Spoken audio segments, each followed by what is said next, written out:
Si quels que soient vos revenus, vous êtes familier du stress financier, bienvenue à vous. L'argent, ce mot suffit parfois à mettre mal à l'aise parce qu'on croit parler de chiffres. Mais en réalité, on parle d'histoire. Quand on parle d'argent, on parle de l'histoire de notre famille, de notre culture. On parle de notre enfance.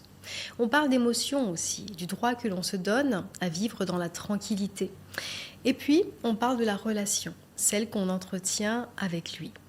Il y a ceux qui contrôlent tout par peur du chaos, il y a ceux qui l'évitent par peur de voir, il y a ceux qui dépensent frénétiquement et ceux qui gardent parce que manquer fait trop peur. Pourtant, aucune de ces attitudes ne parle vraiment d'argent.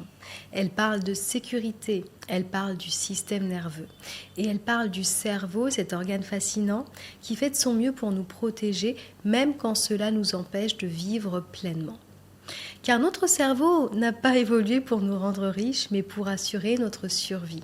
Et le rapport à l'argent, ce n'est jamais une question purement rationnelle. C'est vraiment une question de survie émotionnelle. Parce que pendant des millénaires, notre cerveau a appris à scanner le monde à la recherche de menaces. Il devait décider en une fraction de seconde si nous étions en sécurité ou en danger. Aujourd'hui, le danger, ce n'est plus un prédateur, mais ça peut être une facture, une perte, un imprévu, une incertitude. Donc l'argent est devenu, malgré lui, le symbole moderne de la sécurité, puisque sans lui, on ne peut pas se nourrir, on ne peut pas se soigner, on ne peut pas se loger. Et quand la sécurité est menacée, eh bien le cerveau fait ce qu'il a toujours fait, c'est-à-dire activer les circuits du stress. C'est pour ça que le stress financier est si intense, parce qu'il touche directement à la survie dans notre monde moderne où l'argent est le garant de cette survie. Je parle de perception parce que ce n'est pas parce que vous avez beaucoup d'argent que vous n'avez pas de problème dans votre relation avec lui. Je pense qu'on connaît tous, ou presque, une personne qui a beaucoup d'argent mais qui ne le dépense pas, qui n'en profite pas, qui ne se fait jamais plaisir. Et la première lecture serait de se dire que cette personne est avare.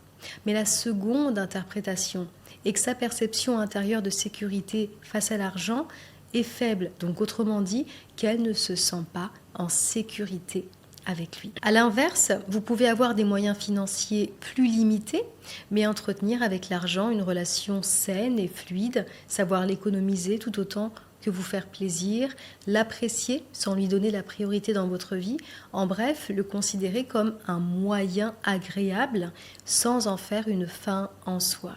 Et est-ce qu'au fond, ce ne serait pas ça, une vraie relation saine avec l'argent, c'est-à-dire une relation dans laquelle il n'y a pas d'enjeu ?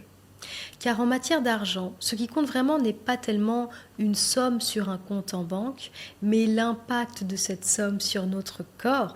Comment je me sens avec telle somme d'argent ?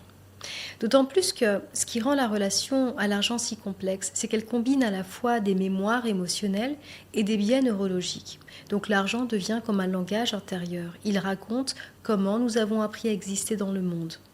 Certaines personnes vont donner sans compter par besoin d'être aimées, d'autres vont tout retenir par peur d'être dépendantes, certaines achètent pour sentir qu'elles ont le droit d'exister, d'autres refusent de recevoir parce qu'elles ont appris que recevoir coûtait toujours quelque chose. Donc sous chaque comportement financier, il y a vraiment une émotion. Et sous chaque émotion, il y a une recherche de sécurité. Notre degré de sécurité avec l'argent est directement mis en parallèle en fait avec notre peur de le perdre. Et des chercheurs en neuroéconomie ont montré que l'incertitude est ce qui active le plus puissamment le système de stress parce qu'elle est perçue comme une forme d'instabilité, donc de danger. Et cette peur inconsciente de perdre l'argent, eh bien c'est elle qui va vous amener à vérifier vos comptes plusieurs fois. C'est elle aussi qui va vous déclencher un stress à l'idée de dépenser, même pour quelque chose de simple. Mais c'est aussi elle qui crée cette impulsion soudaine et paradoxale d'acheter pour se sentir mieux. Donc tout ça peut sembler irrationnel, mais c'est vraiment le fruit de l'orchestration d'un système nerveux qui cherche à réguler son niveau d'activation. Laissez-moi vous expliquer ça. Vous avez cette peur inconsciente de perdre l'argent et vous recevez une somme d'argent. Immédiatement, ce surplus financier va vous mettre en insécurité. Cette insécurité se traduit physiologiquement par un stress. Et si vous n'avez pas les moyens de gérer ce stress, comme les outils d'INS par exemple, eh bien, le système nerveux va chercher une stratégie pour réduire le niveau de stress. Et c'est là que vous allez agir de manière irrationnelle avec l'argent. Vous avez d'ailleurs déjà dû le sentir, si vous avez déjà dépensé compulsivement, l'énergie qui vous traverse, c'est pas de la joie, c'est un besoin irrépressible d'acheter. Et ça, c'est exactement le stress dont je vous parle qui va se calmer au moment où vous allez par exemple dépenser, car la dépense est la réponse du système nerveux qui n'a pas appris à faire autrement pour gérer ce stress.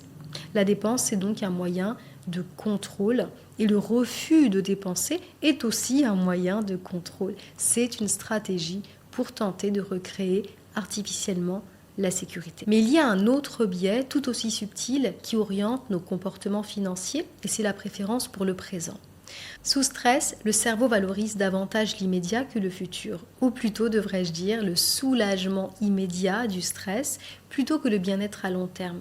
C'est ce qui nous pousse à chercher la gratification rapide, acheter pour se détendre ou se priver pour se rassurer. Et plus globalement, en réalité, on peut appliquer ça à tout dans la vie. C'est pour ça que les messages marketing sont toujours axés sur maintenant, tout de suite, et non pas sur ce qui va se passer dans un mois ou même dans quelques années pour vous. Donc cette préférence pour le présent explique pourquoi il est si difficile d'épargner, de planifier ou de s'en tenir à une stratégie financière rationnelle. Parce que ce qui intéresse notre système nerveux, c'est la survie immédiate là encore. Qu'est-ce qui va me permettre de maîtriser le niveau de stress qui me traverse maintenant ? Et donc qu'importe si cette compulsion derrière me crée de gros problèmes financiers ou si refuser de faire une certaine dépense nuit même à mon quotidien. On doit être capable de survivre dans l'instant. Et c'est important de le concevoir comme ça, parce que nos comportements financiers vont souvent créer des cycles de honte et de culpabilité. Pourquoi j'ai dépensé comme ça ? Pourquoi je me suis endettée comme ça ? Et à chaque fois que vous vous dites « c'est plus fort que moi », eh bien c'est que vous êtes face à une réponse de stress et non pas un comportement réfléchi et responsable. Et donc en fait, on vous vend du vent avec ces formations pour vous apprendre à devenir riche, parce qu'elles ignorent complètement que tout le monde n'en a pas la capacité au niveau du système nerveux. Et c'est pour ça d'ailleurs que la plupart des personnes ne deviendront jamais riches.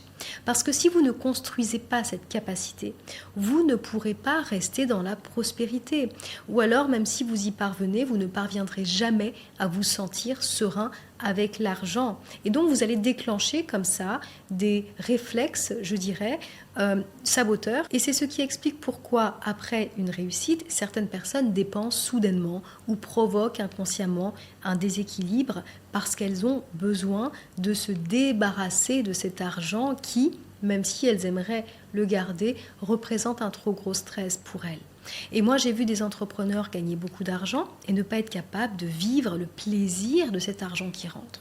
Mais au contraire, tomber immédiatement dans des boucles de stress et d'anxiété et de course à toujours plus d'argent parce que leur corps ne reconnaît pas encore la sécurité dans le confort et l'abondance.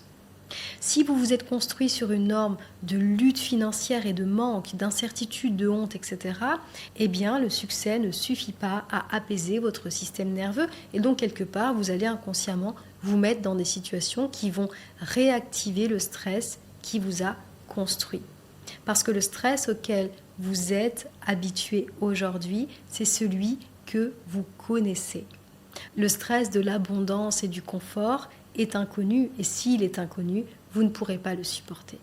Parce que ce niveau physiologique de stress, d'hormones de stress, vous est familier, vous savez le gérer, alors que le confort financier, la tranquillité, l'abondance, ça vous ne connaissez pas. Ça, vous ne savez pas le vivre dans le corps. Ça, vous ne savez pas le maîtriser. Parce que ce n'est pas sur cette énergie de sécurité financière que votre système nerveux s'est bâti. Et ça devrait vraiment être le baromètre de l'abondance et de la richesse. Parce que faire de l'argent son maître et penser à lui du matin au soir n'est pas plus sain que de le dépenser compulsivement. Dans les deux cas, on va vraiment parler d'insécurité financière. Donc si vous observez votre propre relation à l'argent, essayez de voir au-delà des comportements. Que ressentez-vous dans votre corps quand vous payez une facture, quand vous regardez votre compte, quand quelqu'un parle d'investissement ou d'abondance? Est-ce que ça se serre? Est-ce que ça s'ouvre? Est-ce que vous vous sentez présent ou au contraire déconnecté? Comment vous agissez quand vous avez de l'argent qui rentre et comment vous vous sentez dans votre corps quand cet argent rentre? Parce que ça, si vous souhaitez augmenter vos revenus, c'est la base si vous ne voulez pas en permanence revenir sous le même plafond de verre financier. Et donc c'est dans ces micro-réactions que se loge la mémoire la plus fidèle de votre histoire avec l'argent. C'est pas dans l'histoire que vous vous racontez parce qu'évidemment, dans l'absolu, tout le monde a envie d'être abondant. Le mental peut raconter une chose, vous pouvez vous convaincre que l'argent est merveilleux, mais votre corps, lui, ne ment jamais. Et c'est vraiment pour ça que les approches mentales de gestion de l'argent et de l'abondance ne marchent pas ou pas sur du long terme. Parce que le cerveau perçoit clairement cette incohérence entre ce que vous essayez de vous raconter et ce qui est inscrit au niveau de votre corps. Donc qu'est-ce qu'on fait en intelligence neurosomatique pour l'argent? Eh bien, on rééduque le système nerveux dans la sécurité avec l'argent. On va, grâce aux stimulations neurosomatiques, créer de nouvelles connexions neuronales pour que votre nouvelle norme financière, celle qui est réellement inscrite dans votre corps, soit la sécurité et non plus le manque et la peur. Parce que tout dépend de ça, comment je me sens dans l'abondance. Et quand le système nerveux commence à se réguler, eh bien tout change. Les chiffres changeront après. D'abord, ce sont les sensations qui vont changer, la tension qui va diminuer, l'espace intérieur qui s'élargit. On ne va plus réagir, on va répondre. Et la relation à l'argent va devenir plus fluide, plus saine, plus consciente. Les décisions cessent d'être guidées par la peur de manquer et elles commencent à s'ancrer dans la confiance. Et la confiance, eh bien, c'est cette impression subtile que l'on peut respirer même quand tout n'est pas sous contrôle. C'est vraiment le sentiment que la vie ne se refermera pas sur nous. Et c'est ce sentiment-là, plus que n'importe quel revenu, qui va définir la véritable abondance. Parce que si vous ne vous sentez pas en sécurité avec 1 000 € sur votre compte, je peux vous assurer que vous ne vous sentirez pas plus en sécurité avec 100 000, et ça, les études l'ont prouvé. Et donc, quand on a ancré ça en soi, cette sécurité, oui, les revenus peuvent augmenter parce qu'on est capable finalement de prendre les bonnes décisions, de faire fructifier son argent, d'en recevoir plus qu'on n'en a jamais reçu en sécurité. Vous m'entendez souvent parler de capacité du système nerveux, eh bien nous avons aussi tous une capacité à l'argent, une capacité à la richesse, et ça se travaille. Donc, si vous avez envie d'aller agrandir votre propre capacité à l'argent, mais cette fois-ci de manière responsable, réaliste et surtout de façon à ce que ça fonctionne, vous pouvez, sous cette vidéo, vous inscrire pour la prochaine édition de mon programme culte Brain of Money, le seul programme qui vous permet d'aller reprogrammer votre cerveau pour déverrouiller l'abondance et ancrer la sécurité intérieure inébranlable. À bientôt.